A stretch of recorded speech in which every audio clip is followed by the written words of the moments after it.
Not cool.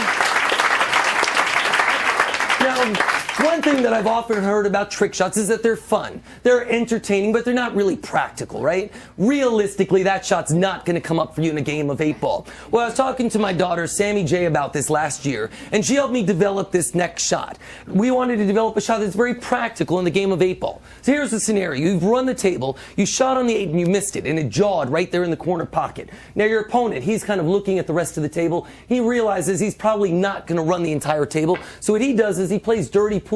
He kicks one of his balls, and he leaves you in a position kind of like that. Now, all of a sudden, you can't curve around the ball. You can't jump over the ball. How do you possibly make the 8-ball in the corner pocket, sir? You kick at it, right off that rail. The problem, though, is if you do that, you might actually foul the ball and scratch. You'd end up losing the game. So as a professional trick shot artist, I'm now going to offer to you a very practical solution if this shot next comes up for you. First, what you want to do is steal your opponent's pool cue and lay it on the pool table like so. What you can now do is you can actually shoot the ball off of his stick, jump it over the 11 ball, knocking the 8-ball into the corner pocket. But there's a problem. That's not really practical because jumping might not be allowed. So if jumping's not allowed, go to the table next to you and steal 2 more pool cues. You're going to take the 2 more pool cues, lay them on the table right over here. What this does, it forms kind of a railroad for the ball to go up those pool cues, hit that thin piece of leather, and come back down over this way. But I know what you're thinking, sir, that's still not practical, is it? Because with any speed, that ball will jump off the table. You still end up losing the game. So if you're worried about that, what you need is 2 playing cards that are taped together. Now take the playing cards taped together, jam it into the pocket like so. Makes the shot much more practical. Now what you can do is shoot it up those pool cues, hit those playing cards, do an about turn, and come back down over this way. But I know what you're thinking, man. You're thinking, wait a second, this ball might come down ticky off the 14, scratch in the corner, you still lose the game. So if you're worried about that, what you need to do is take a piece of chalk, place it at the end of the pool cues like this. Now what the ball will do is ricochet off that piece of chalk, hit the side pocket there, and then knock the 8-ball back into the corner pocket. But I know what you're thinking. So you're thinking, but wait a second, what if I do this shot in Florida, right? With the increased humidity percentages, you're very likely to scratch back in the side pocket. So if you do the shot in Florida, you need 3 more pieces of chalk, and you need about 3 more of your opponent's pool balls, placing them on top of the piece of chalk like so. What this does is it forms kind of a Rube Goldberg-style domino shot, getting you right over to here, where you have a straight shot back to the 8-ball. Now the question is, how do you make this ball reverse direction to make the 8-ball in the corner? It's really easy. All you need is 2 pool cues welded together. Now, you take the welded together pool cues, you lay them on the table like so. What this does is it forms kind of a ramp for the ball to jump on top of the welded pool cues and knock the 8-ball back in the corner pocket.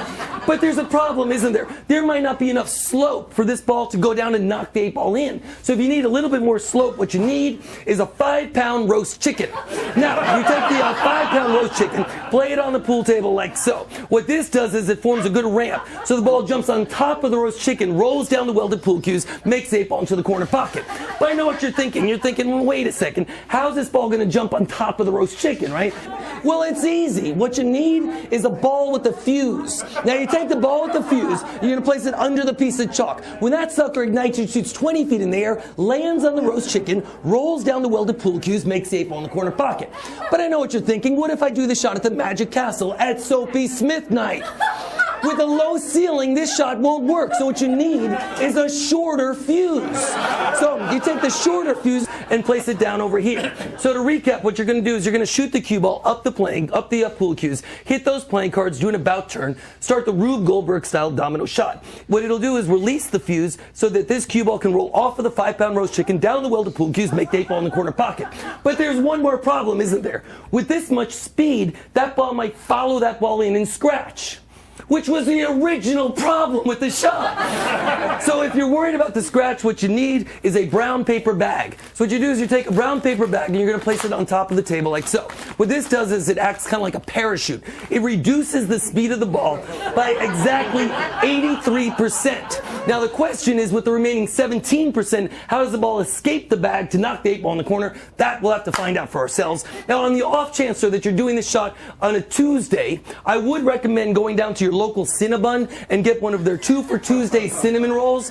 Now, this really doesn't have anything to do with the shot, but it's a really nice conciliatory gesture for your opponent once you beat him with this shot. So ladies and gentlemen, myself and Sammy J now present to you a very practical shot in the game of 8-ball.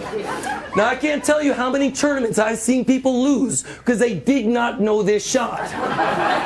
The next time this shot comes up for you, sir, you'll now know what to do. Here we go. 8 ball, corner pocket.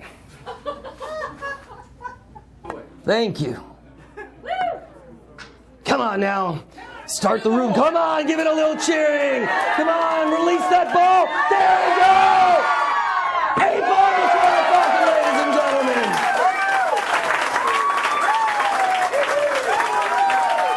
Thank you. The chicken and the cinnamon roll trick shot, ladies and gentlemen. The Magic Castle premiere. All right.